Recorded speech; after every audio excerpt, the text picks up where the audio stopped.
Ndagushuje cyane wowe udukurikiye nanone kuri channel yacu Health in Life. Nakagaruka tugufitiye byinshi byo kukuganiriza, tugufitiye byinshi byo kukubwira.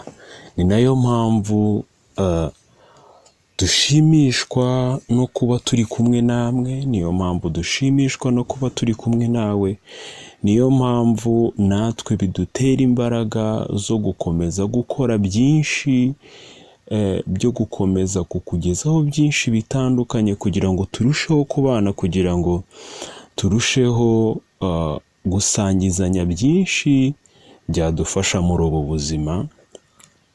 Aka kanya ndagira ngo nshimire abantu bakomeje kubana natwe, nkurarikira gukomeza kureba ibiganiro byacu, ngushishikariza gukomeza gukora share, ngushishikariza gukomeza gukora like, comment, ukore watch, urebe ibiganiro byacu uko tubikora, utugire inama, utubwire icyo twahindura kugira ngo turusheho gukora ibintu byiza. Reka mfate umwanya nsuhuza abantu bari mu mpande zitandukanye, nshimire abantu bahora bagaruka, abantu bahora banyereka ko turi kumwe.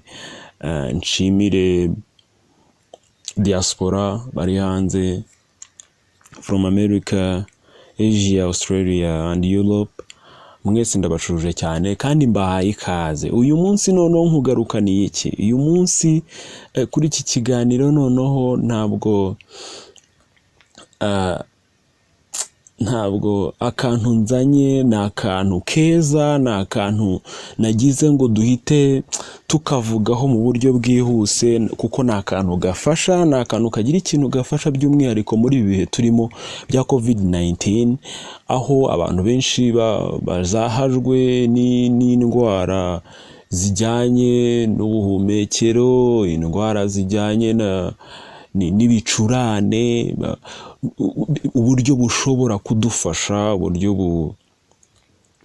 uburyo bishobora kugira ikintu bidufashaho by'umwihariko kugira ngo twese turusheho kugira amagara mazima. Aka kanya ikintu nkuzaniye kiragira kiti akamaro gatandukanye ko kwiyuka. Akamaro gatandukanye ko kwiyuka. Kwiyuka ni iki? Kwiyuka tubizi bisa nkaho ari umuco utazwi cyane n'ab'iki gihe, cyangwa se udakunda gukorwa bitewe n'iterambere, ariko bamwe na bamwe barabizi kandi ntabwo ari ibintu bya kure cyane. Ushobora nawe kubikoresha kuko ntabwo bisaba ibihambaye. Kubera iki nzanye kwiyuka? Icyo nkubwira ni iki: kuva COVID-19 yakaduka, abantu bagiye bakora byinshi bitandukanye mu guhangana nayo, byinshi cyane bakugiraho inama ukwiye gukora. Ariko kimwe mu byo bagiye bakora muri ibyo ngibyo harimo no kwiyuka. Noneho rero niyo mpamvu nshaka kugira ngo usobanure byinshi ku buryo bwo kwiyuka, noneho tunarebe ni gute bishobora guhuzwa no guhangana na COVID-19. Ni ukuvuga ngo ni gute bishobora guhuzwa no guhangana na COVID-19 cyangwa se n'izindi ndwara zijyanye n'ibicurane cyangwa se ubuhumekero. Noneho rero niba wowe utarasobanukiwe kwiyuka ari iki, ni ukuvuga ngo kwiyuka ubundi ni ugufata amazi ukayacaniramo imiti yabugenewe, noneho byabira, noneho ni ukuvuga ngo wamara gucaniramo ya miti, wowe ukajya hejuru ukubikaho umutwe, ukirenzaho ikiringiti, kuvureri, esuwime nini, cyangwa se n'ikindi gishobora kuba kiri muri ubwo buryo gishobora kugufasha kugira ngo umwuka utagira ahandi hantu ujya, ahubwo wowe ukuzamukire mu mazuru. Ibyo ngibyo ubundi nibyo bita kwiyuka. Ni ukuvuga ngo bisaba nyine kugira ngo witwikire neza ku buryo nta hantu hashobora kugira gute, hashobora guca akayaga. Uko nguko niko umuntu yiyuka. Hanyuma none ndagira ngo nkubwire ngo ni iyihe miti ushobora gukoresha wiyuka.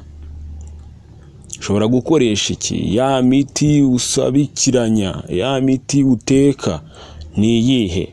Harimo imiti ya gakondo, hakabamo amababi y'inturusu, umwenya, amababi y'ipera, ironji cyangwa se indimu.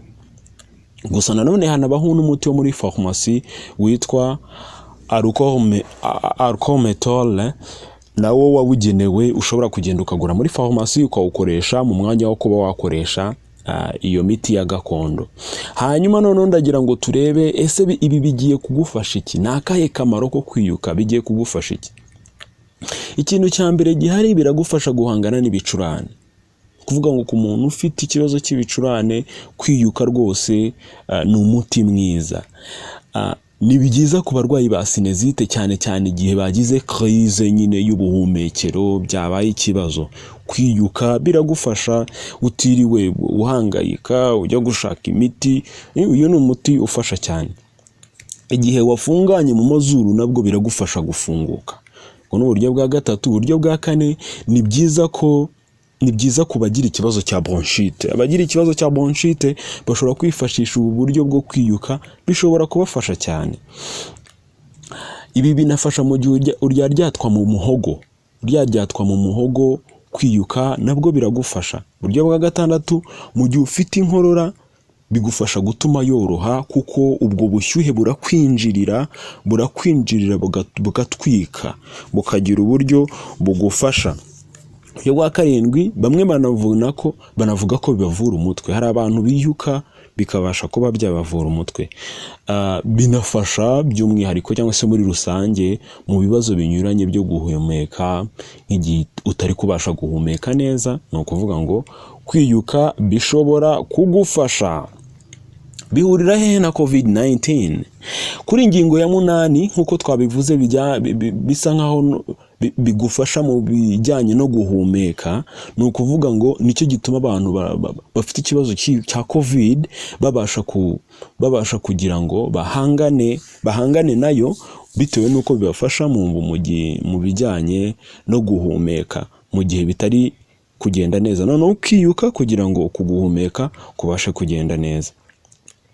Gusa nanone kubivuga gutya ntabwo bisimbura ubufasha bwose uhabwa no kwa muganga ku bijyanye na COVID-19. Ahubwo ni uburyo bwiyongeraho bushobora kugufasha kugira ngo ubashe guhumeka neza, kuko bigaragara ko abantu bafite ikibazo cya COVID ku bintu bijyanye n'ubuhumekero kiba ari ikibazo